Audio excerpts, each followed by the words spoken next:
हमारा धर्म कहता है जिस घर में भागवत न हो, गीता न हो, रामचरितमानस न हो, शब्द तो ऐसे कहीं, हम किसी को बुरा लग जाए तो लग जाए भैया, पर जो है सो है। बोले जिस घर में ये शास्त्र नहीं, वो घर नहीं, वो शमशान के बराबर होता।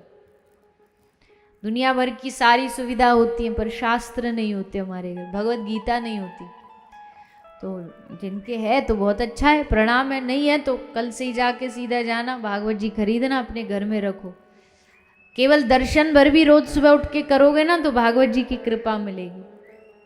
तो उसमें कपिल भगवान का एक प्रसंग है, उसमें लिखा है नित्य नियम कैसे सुबह उठ के कैसे प्रातः काल उठते उठते हाथ जोड़ो, भगवान को प्रणाम करो, भगवान को प्रणाम करके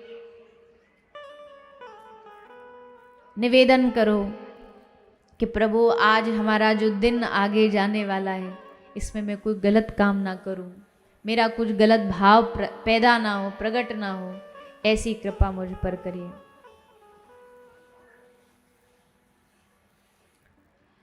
तो ये सब है, सुबह प्रातः काल उठ करके सबको प्रार्थना करनी चाहिए। पर भैया युग बदल गया, समय बदल गया, आजकल प्रातःकाल उठ करके प्रार्थना तो रही दूर, सबसे पहले क्या होता है, बोलिए ना।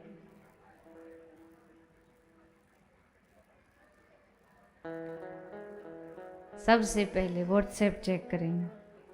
जैसे एक इनका मैसेज मिस हो गया तो हमारा सरकार कैसे चलेगी? यही तो दुनिया चलाने वाले हैं, यही तो सरकार चलाने वाले। इतना तो प्रधानमंत्री जी को बोझ नहीं होता जितना व्हाट्सएप का बोझ होता है। और उसमें भी उठते ही उठते ज़्यादा कुछ नहीं करना, ये मैसेज 10 लोगों को फॉरवर्ड करो, तुम्हारा काम बन जाएगा। और नहीं किया तो कुछ क्या क्या लोग पता नहीं क्या क्या लिखते हैं, ये करो तो शाम तक खुशखबरी मिल जाएगी। क्या अद्भुत बात है, ऐसे मैसेज फॉरवर्ड, ये कलयुग में ही हो सकता है कि मैसेज फॉरवर्ड करने से खुशखबरी मिल जाएगी। तो तुमको खुशखबरी मिले ना मिले, पर जिसकी वो खबर है उसको खुशखबरी मिल जाएगी। भैया 10 जगह उसका काम पहुंच गया। ये सब बेकार की चीजें नहीं, दिन पड़ा है ये सब कामों के लिए।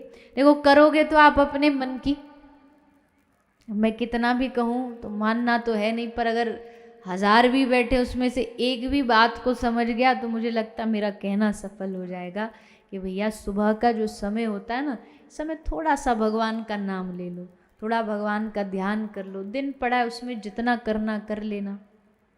सुबह सबसे पहले उठ के भगवान को प्रणाम करो। कराग्रे वसते लक्ष्मी, कर मध्य सरस्वती, कर मूलम च गोविंद, प्रभात कर दर्शनम। प्रभात कर दर्शनम भी नहीं होता आजकल तो शहरों में, प्रभात कप दर्शनम होता है। सबसे पहले बेड टी, नाम ही है बेड टी।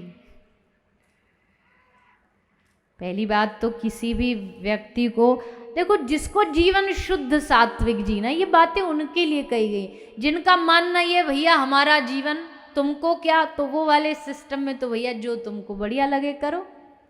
पर अगर जिसको ये है कि हाँ मुझे अपने जीवन को बड़ी शुद्धता से जीना, पवित्रता से जीना, तो उससे ये सब चीज़ें निभानी चाहिए।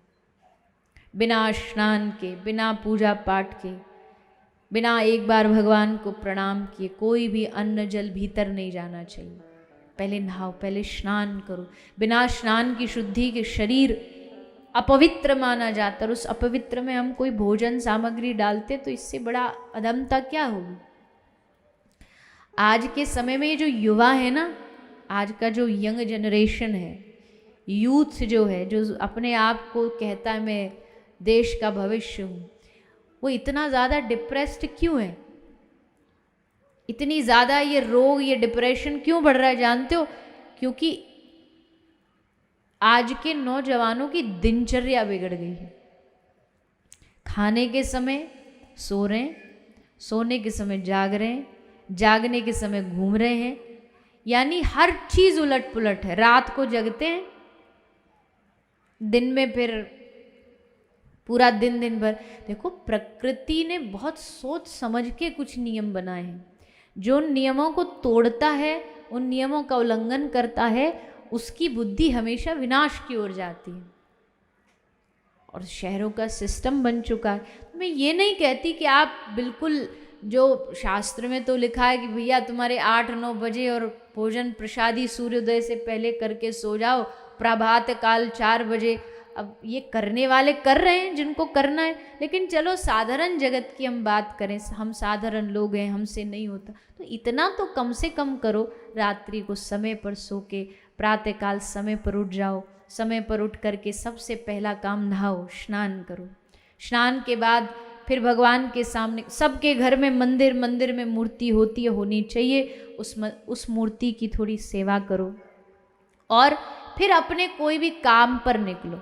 और जब रात्रि को सो रहे हो तो सोते समय हाथ जोड़ करके भगवान से कहो, प्रभु आपने हमको एक दिन और दिया ताकि हम आपका और भजन कर सके, आपका श्रद्धा के साथ आपका स्मरण कर सके, ऐसा आशीर्वाद मुझ पर बनाए रखो। भगवान को धन्यवाद दे करके विश्राम करो। जो लोग बिल्कुल भी भगवान को नहीं मानते, कम से कम उन लोग को 2 दिन की शुरुआत और दिन का विश्राम, ये 2 काम शुरू कर दो।